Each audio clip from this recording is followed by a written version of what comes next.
A meditação vai estar passando aqui na tela.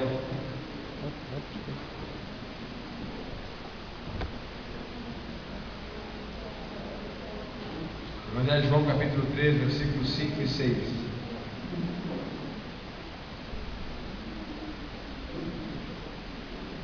Evangelho de João, capítulo 3, versos números 5 e 6.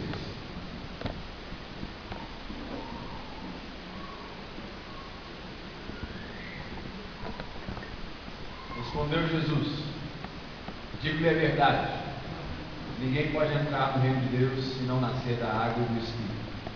O que nasce da carne é carne, mas o que nasce do Espírito é Espírito. Amém? O que nasce da carne é carne, mas o que nasce do Espírito é Espírito. Traduz para mim aí alguém. Traduz. O que está falando isso aí? Põe de um jeito aí que qualquer um do universo inteiro vai entender. O que é essa afirmação significa? O que nasce da carne é carne, mas o que nasce do Espírito é Espírito. Rapaz, eu juro, nós queremos ministrar ainda hoje, tem um monte de coisa para fazer, não tem que ser rápido. O que nasce da carne é carne, o que nasce do Espírito é Espírito. Diga aí. Para vocês, crente demais, né? Pastor, quem sou eu para tentar explicar a Santa Palavra? Não é isso que ele está querendo dizer? Mas você pensa, você tem algo no teu coração a respeito disso. Eu acredito. O que nasce da carne é carne, ó, o que nasce na terra, o que nasce naturalmente, o nosso nascer natural, ele vai viver a natureza caída, tá bom? Então, o que nasce na carne, ele é carne, ele vive não sobre uma influência do bem, mas sobre a influência do homem caído. A carne na Bíblia tem essa conotação, entendeu? O homem caiu, e quando o homem caiu, ele passou a trabalhar e a tentar conquistar as coisas na carne, na própria força. Ele começou a tentar entender as coisas com os seus próprios olhos. Então ele cria explicações para a criação, ele cria explicações para o pecado, ele cria explicações para comportamentos nocivos que um homem tem para com o outro, seja sexualmente, seja de violência. O homem da carne, ele tenta explicar as coisas pela carne. Agora ele diz assim, ó, o que nasce da carne é carne, e acabou. Mas o que nasce do Espírito, e aí tem uma vírgula. Nessa vírgula, irmãos, não é só uma vírgula, é um universo de transformação aqui, tá certo?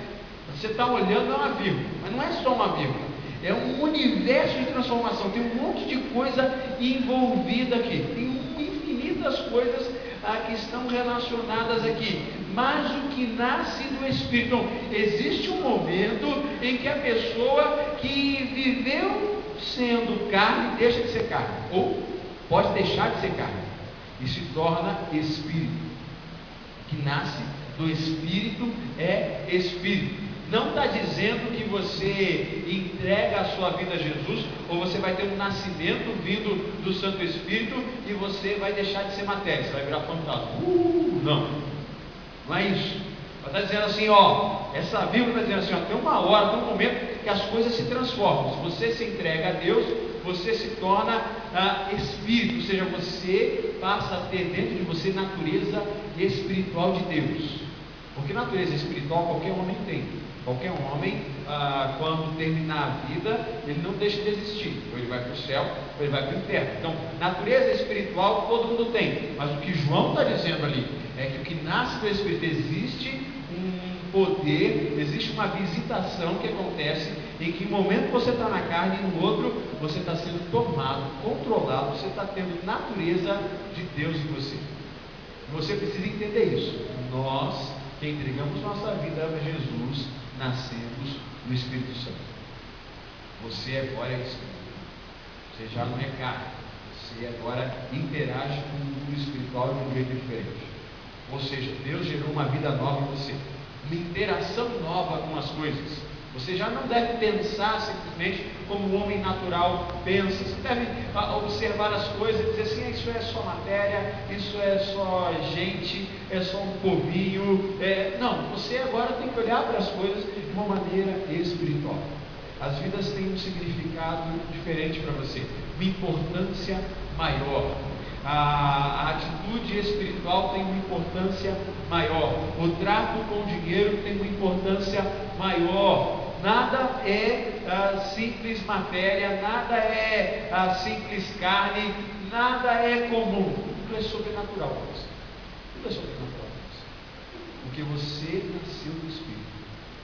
Você interage de maneira diferente. Seu bom dia deve ser diferente, sua boa tarde deve ser diferente, sua boa noite deve ser diferente. Deve dizer assim: eu tenho condição de abençoar a vida dessa pessoa, eu quero agir de maneira diferente nessa terra. Sua relação com as coisas agora é no Espírito. Segundo aos Coríntios, capítulo 3, versículos 16 e 18. Vai passar aí na tela para você, e eu vou ler para você também. Mas quando alguém se converte ao Senhor, o véu é retirado. Ora, o Senhor é o Espírito, e onde está o Espírito do Senhor, ali é liberdade. E todos nós, que com a face descoberta contemplamos a glória do Senhor, segundo a sua imagem, estamos sendo transformados com glória cada vez maior, a qual vem do Senhor, que é o Espírito. Então, essa afirmação segundo aos Coríntios quer dizer assim, Deus Pai, Deus Filho, Deus Espírito é a mesma pessoa. Então ele vai falar sobre algumas coisas. O véu é retirado. Quando o véu foi retirado, então vai acontecer uma ação do Espírito diferente na sua vida. A face foi descoberta. Você se converteu ao Senhor, o véu foi retirado, o véu foi rasgado, abriu-se um caminho diferente para você interagir na terra. A ação do Espírito.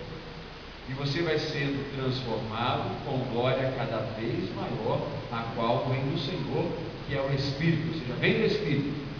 O Espírito Santo vai, dia após dia, enchendo você. Se você quiser, lógico.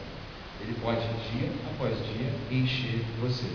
Pastor, primeiro ano foi legal, o segundo ano da igreja foi assim, interessante. Terceiro, quarto ano foi assim, curioso, mas hoje em dia está normal. Então, você tem que entender o negócio. Não é o Espírito, é você. Você que parou de crescer, parou de buscar, de entender algumas coisas maiores. Porque o que Coríntios diz é que vamos sendo transformados com glória cada vez maior. Tem chance de crescer. Tem chance de receber mais, tem chance de entender mais, né? Você tem chance, tem condições, né? Quando entreguei minha vida a Jesus, eu achava que o negócio com Jesus era só assim, aquela sensação gostosa que eu tinha recebido. Tinha saído um peso, desejo de morte, frustração da minha vida, e eu tinha um negócio gostoso em mim, um negócio legal. Eu achava que era só aquilo, né? Nos meus áureos tempos, né, a gente cantava na igreja: a alegria está no coração de quem já conhece. Então, para mim, eu ia para a igreja, cantava essa música, estava bom. Rapaz, o negócio é bom demais. Vai para a igreja e canta: a alegria está no coração de quem já conhece Jesus. Qualquer um podia pregar, contanto que cantasse essa música, eu estava feliz. Para mim já era um negócio diferente no meu coração. Mas é lógico que a gente vai crescendo, a gente vai entendendo e vai precisando cada vez mais, entender mais, entender mais. O Espírito Santo, nessa glória em glória que nos enche, ele vem preencher vazios. O vazio que já existe em toda e qualquer vida, toda vida tem um vazio de alma desde a queda de Adão. Então ele vem preencher esse vazio. Ele vem preencher o vazio de áreas que vão sendo limpas, porque dia após dia você vai descobrindo sujeira, e você tira a sujeira, você joga fora e o Espírito toma conta, mas aí você descobre que tem uma outra área suja, você tira, joga fora e o Espírito vai tomando conta, porque você vai dando esse espaço. Há um espaço, há algo no nível espiritual, dentro de você, de todo homem, existe algo espiritual em que o Espírito precisa tomar conta. Precisa. Se houver liberdade, toma conta e tira coisas ruins dentro de você. Até mesmo daquele homem que está vivendo um momento de conclusão, está vivendo um momento de até de perdição mental. Mas se ele der um espaço, o Espírito toma conta. Se ele der um espaço para o Espírito, declaradamente, eu estou dando espaço para o Espírito, que é o Espírito de Deus, o Criador dos céus e da terra, aquele que também é Jesus o Cristo. Se eu dou dando espaço, mesmo aquela pessoa que tiver um momento de conflito, se ela der espaço declarado para o Deus verdadeiro, em Espírito Santo, ele vai tomar. Como é que eu sei disso? Porque a Bíblia fala isso. Por exemplo, Saul, 1 Samuel capítulo 19, versículos 21 a 24, diz assim: e avistado de Saul está transtornado, e Saul quer dar fim em Davi. Avistado Saul enviou outros mensageiros, e também estes profetizaram. Então enviou Saul ainda uns terceiros mensageiros, aos quais também profetizaram. Então foi também ele mesmo a Ramá, e chegou ao poço grande que estava em Secu, e perguntando, disse: onde estão Samuel e Davi? Disseram: esses estão em Naiote, em Ramá.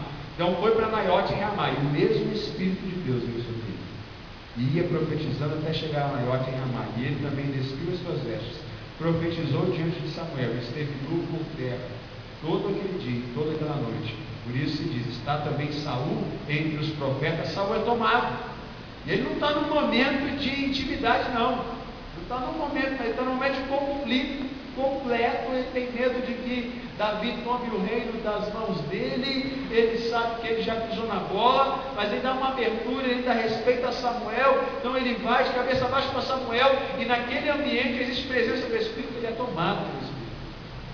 O Espírito toma onde houver oportunidade. Ele foi tomado pelo Espírito para que fosse impedido de fazer o mal, mas foi tomado pelo Espírito. E nós precisamos pedir isso: o Espírito toma a gente para a gente não fazer o que é mal.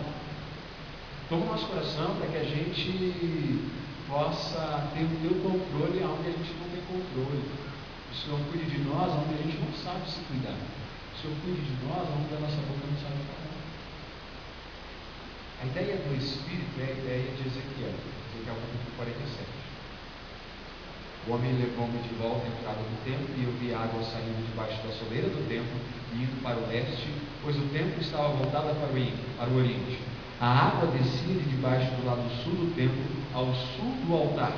E então me levou para fora pela porta norte, conduzindo pelo lado de fora até a porta externa, que dá para o leste, e a água fluía do lado sul. O homem foi para o lado leste, com uma linha de medir na mão, e enquanto ia, mediu 500 metros e levou-me pela água que batia no tornozelo. Ele mediu mais 500 e levou-me pela água que batia na cintura. Mediu mais 500 e levou-me pela água que chegava ao joelho. Mediu mais 500, mas agora era um rio que eu não conseguia atravessar, porque a água havia aumentado e era tão profunda que só se podia atravessar a nado. Era um rio que não se podia atravessar andando. Se você continuar lendo o texto de Ezequiel, falar que esse rio é a presença de Deus, que passa por alguns lugares e vai trazendo vida. A busca pelo Espírito é como entrar dentro de um rio, tá bom? Ezequiel está dizendo: a busca pelo Espírito é como se você estivesse entrando num rio. No começo você controla, tá certo? No começo você controla. Então está batendo na canela, está andando, você está brincando no rio, é gostoso. Depois você começa a se divertir, né? Está no joelho, já é divertido, a água gostosa, começa a brincar, você começa a ter experiências. Mas chega um momento na vida do crente, o contato com o Espírito dá medo. Ou dá medo pelo que vai viver, ou dá medo pelas responsabilidades, ou dá medo pelo que vai perder. Olha só, ou dá medo pelo sentimento que traz. Vou dizer aos irmãos, algumas vezes você tem que falar algumas coisas da parte do Espírito, assim: não vou fazer isso. Não, fala assim, assim, assim, que eu não vou nada. Vai estar errado. Não vou fazer não. Tem hora que dá um cheiro na barriga, irmãos. Tem hora. Uma vez estou andando no meio da rua, Deus falou assim: fala ali com a pessoa ali, que eu mandei dizer que ele precisa voltar para os meus caminhos. A pessoa está doida. Nunca vi a pessoa. Vou chegar lá e vou falar assim: ó, Deus mandou te dizer. Como é que eu vou fazer? E fui, e não conseguia sair da rua, irmãos. Com essa sensação no meu coração. E fui, falei: cara, eu sou desviado e tal. Bênção de Deus. Mas chega um momento que dá medo. Eu vou fazer isso. Dá medo do que Deus manda a gente fazer, do que a gente tem que entregar, Essa entrada no rio, chega uma hora que não sei nadar, eu não sei como controlar, não sei o que fazer. Tem hora que dá medo, porque o Espírito vai exigir de você coisas. E você vai ter medo de perder amizade, você vai ter medo de perder relacionamentos, você vai ter medo de perder dinheiro. O Espírito vai mandar você fazer coisas assim, você vai dizer, não é possível. Eu ouvi falar de um jovem e a família crente, né, no interior de São Paulo, investiu tudo que tinham para ele fazer medicina. Tudo da família foi investido nesse jovem para fazer medicina. O pai se desdobrou, ele fez, se formou, está lá formado, muito bem, boas propostas agora, fez excelentes estágios, e o Espírito falou assim: está fraco também, vai ser missionário, você vai ganhar dinheiro com esse negócio que seu pai investiu. E aí, frio na barriga, e a mente, e nessa hora que o rio te toma, você fala: o que eu faço? Consigo fazer o que o Espírito manda mesmo? Consigo fazer? Ezequiel fala assim: chega uma hora que eu não consigo mais. O Espírito toma e eu tenho que decidir: mergulho, nado ou volto atrás. Alguns voltam atrás, terrível. Alguns mergulham. Efésios capítulo 5, você conhece de cor, diz: não se embriaguem com vinho e levem libertinagem, mas deixem-se encher pelo Espírito. Busquem o Espírito, invoquem o Espírito. O Espírito, ele é uma pessoa. Não temos condições de ler todos os textos do texto e apresenta o Espírito, mas nós lemos agora há pouco para Deus e o Espírito, mesma pessoa. Deus e o Espírito é Deus. Deus é apresentado como Espírito, o Espírito é apresentado como Deus. O Espírito é uma pessoa. Ele não existe como uma força no universo, ele existe como um Deus vivo. Ele intercede, ele clama. João vai dizer que ele é o Consolador. A ideia de João de Consolador, o Paracletos, na verdade, é alguém que tem condições de administrar pensamento, como um advogado, e pode falar bonito, pode mudar algumas coisas no coração. Esse é o Paracletos, é o Espírito Santo do Senhor. Ele é uma pessoa. E quando eu digo que quero mergulhar no Espírito, quero ser tomado pelo Espírito, quero ser cheio do Espírito, eu estou dizendo assim: eu quero uma pessoa dentro de mim. Eu quero uma pessoa me controlando. Eu quero outra pessoa dentro de mim, e eu quero outra mente dentro de mim. Eu quero outra mente pensando. Eu quero outra boca falando. Eu quero outros desejos. Eu quero outros sonhos dentro de mim. E quando eu tiver que pensar o que faço, eu pergunto para essa outra pessoa dentro de mim: é isso que faço? É isso que você faria? É assim que você agiria? Outra pessoa que está dentro de mim, Espírito Santo: não, eu não faria assim, eu também não vou fazer. Vamos andar de como uma cor. O que você faria? Eu faria assim, eu quero fazer como você faz. Eu digo: me enche o Espírito Santo. Isso é natural, irmãos, é comum na gente. A gente parece que quando pede o Espírito Santo, está pedindo uma energia, uma força, um arrepio. Você tem que entender: quando você está pedindo o Espírito Santo, você é outra pessoa, outro ser, outra gente. Entre mim, pensa comigo, fala comigo, anda comigo, sonha comigo, me explica as coisas. João, capítulo 14, 16, 17, diz: eu rogarei ao Pai, ele vos dará outro Consolador, para que fique convosco para sempre, que é o Espírito da verdade, que o mundo não pode receber, porque não faz, não vê, nem o conhece, mas você sabe, porque ele habita convosco, estará convosco. João 14, 26, mas o Espírito Santo, o Pai enviará em meu nome, ele, grego, aquele que é um, vos ensinará todas as coisas e vos fará lembrar de tudo que eu disse a você. O Espírito Santo vem enviado por Deus Pai, a pedido de Jesus, para mudar a nossa estrutura de vida, para controlar a nossa mente. Quando vier o Consolador, João 15, eu vos enviarei da parte do Pai, o Espírito da verdade que procede do Pai, ele terá testemunho de mim, ele vai falar com vocês e vai explicar as coisas que Jesus não pode mais explicar, porque Jesus não está na terra. João 16, mas eu vos digo a verdade para vós que eu vá, porque se eu não for, o Consolador não virá a vós, mas se eu for, eu vos enviarei para você. E ele, quando ele vier, convencerá o mundo. Vai fazer um trabalho incrível na terra, ele vai convencer, ele vai falar, ele vai interagir na terra. É isso que Jesus está explicando. Eu vou embora, mas eu vou deixar alguém, vou deixar uma pessoa na terra interagindo com vocês. João 16, mas quando ele, o Espírito da verdade vier, ele vos guiará toda a verdade, porque não falará por sua própria iniciativa, mas o que ele ouve, ele vai falar. E ele fará revelar a você o que há de vir, e ele me glorificará. Pois ele tomará de mim, e deve divulgar a ele, e você, todas as coisas que o Pai tem, isso é meu. Isso é isso que ele toma de mim e da vontade. Eu tentei pegar uma tradução diferente e eu não reparei que algumas expressões não ficaram bem traduzidas. Mas a ideia de João 16, pode ler na tua Bíblia, a ideia de João 16 é: Ele está vindo para nos guiar em pensamento. Ele está vindo para nos guiar no caminhar. Ele está vindo para nos orientar.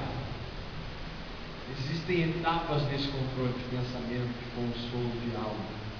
O controle do Espírito passa por etapas. Primeiro você tem que abrir mão do seu controle. Abre mão, eu não quero controlar. Eu não quero controlar, eu quero te ouvir. Quero ouvir o Senhor. Quando eu ouvir, eu tenho que aceitar a ação do Espírito. Ele vai vir falar para vocês, explicar para vocês a verdade, consolar o coração de vocês. Então eu quero ouvir, eu tenho que aceitar o que ele vai falar. Eu aceito e eu obedeço. Quando eu obedeço, eu passo então a repreender o mal do Criador. Passo a repreender as coisas ruins. Romanos 8, 27. E aquele que sonda os corações conhece a intenção do Espírito, porque o Espírito intercede pelos santos, de acordo com a vontade de Deus. Então eu começo a interagir com o Espírito, a dar liberdade do Espírito passear e fazer. Então o Espírito que está dentro de você, ele mesmo começa a interceder, a falar com Deus sobre você. O controle do Espírito passa por esse negócio de sondar, de examinar, de olhar o teu coração, de tocar o teu coração, de mostrar os erros do teu coração. Ele mostra e fala. Hebreus 3, versículos 7 e 8. Assim como diz o Espírito Santo: hoje, se vocês ouvirem a sua voz, não endureçam o coração, como na rebelião, durante o tempo de provação no deserto. Não endureçam o seu coração. O Espírito vai falar: não endureça o teu coração. Eu já nasci de novo, eu já recebi, eu já experimentei o consolo do Espírito, mas ele quer crescer dentro de você. Não endureça o seu coração. Tem o teu coração aberto, derramado, aberto para Deus agir, Deus falar, Deus mandar, Deus repreender. Tem o teu coração aberto.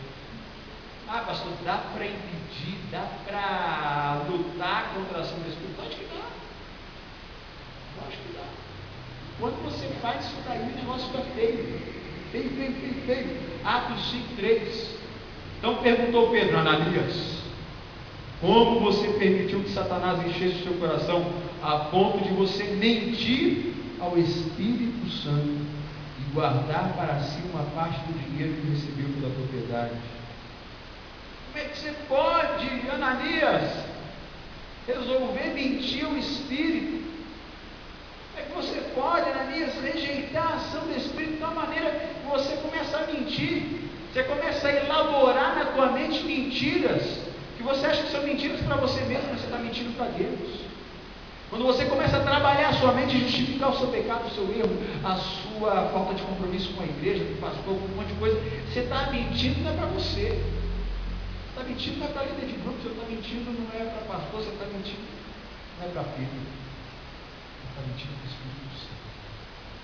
Você está inventando uma conversa, você está inventando uma explicação, que para o Espírito não tem explicação. Você sabe que o Espírito fala com você, então se entrega ao Espírito. Não desista, não controle, deixa o Espírito agir. O Espírito precisa que você mostre essa iniciativa. Lá no Apocalipse 22:17, o Espírito não vai dizer: vem, e todo aquele que ouvir diga: vem, e quem tiver sede, venha, e quem quiser beba de graça da água da vida. Deixa, chama, eles dizem: vem, e se você ouvir eles, diga: vem, e eu vou. Atos 13, versículos 8 a 10, Elimas, o mágico. Esse é o significado do seu nome. Opôs-se a eles e tentava desviar da fé do procônsul. Então Saulo, também chamado Paulo, cheio do Espírito Santo, olhou firmemente para Elimas e disse: filho do diabo, inimigo de tudo que é justo, você está cheio de toda espécie de engano, maldade. Quando é que você vai parar de perverter os retos caminhos do Senhor? O Espírito quer te dominar ao ponto de um mal sair de dentro de você e você tirar o mal do mundo. Paulo está tão cheio assim, eu vou falar com esse filho do inferno, né? Paulo é um cara carinhoso demais, né? Filho do diabo, inimigo de tudo que é justo. Ele quer tirar o mal do mundo. O Espírito é dentro dele. O Espírito precisa assumir o controle dos nossos corações. O Espírito precisa assumir o controle total. E assim nós vamos ser livres. Glória a Deus.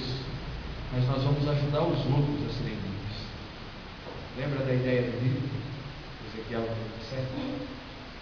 De água saindo, indo para o leste, voltado para o oriente, e foi, conduziu do lado de fora da porta até o leste, a água fluía do lado sul, o homem foi para o lado leste, mediu, batia no tornozelo, mediu, batia na cintura, mediu, chegava joelho, mediu, era tão profundo, eu não conseguia mais atravessar a nave, não conseguia, não dava conta, não podia mais. É isso que você tem que pedir ao Senhor: Senhor, eu quero coragem para mergulhar nesse rio. Quero ficar focado na presença do Espírito. Quero desejar o Espírito. Nós vamos começar a falar sobre dons hoje, né? Vamos falar sobre pastorado, vamos falar sobre dom de evangelista. Nós vamos explicar o que é apóstolo, né? Conversa louca é essa para os apóstolos. Então, mas o Senhor disse: olha, antes você tem que entender que você tem que ter um relacionamento com o Espírito. Como uma pessoa deve entrar e controlar. Algumas coisas devem sair de perto deles. Devem focar no desejo de mergulhar. Começar a andar e ser tomado. Nós vamos orar para que haja entrega completa. Controle absoluto do Espírito Santo do Senhor como pessoa de nossas vidas. Você passou todos esses dias de consagração, achando que o Espírito era um poder que viria sobre as suas mãos. Você podia brincar com ele, jogar de um lado para o outro, mexer, gesticular, e ele ia te obedecer. Não é assim. O Espírito precisa de um convite para estar em você, como um amigo, como um Senhor, como uma pessoa dentro de você. Nós vamos fazer essa invocação hoje. Nós vamos gritar ao Senhor: Santo Espírito vem e nos controla. Santo Espírito vem e nos domina. Santo Espírito vem, fala. Primeira coisa, primeiro passo dessa noite é você entregar-se, dar liberdade ao Espírito. Depois nós vamos dizer: o Espírito fala, nós queremos te ouvir. Ele fala ao Senhor: então agora nos enche. Por fim, a gente vai se oferecer para o trabalho. Depois que a gente tiver nos oferecido ao trabalho do Senhor, então a gente vai estar preparado para receber do Senhor 11 talentos.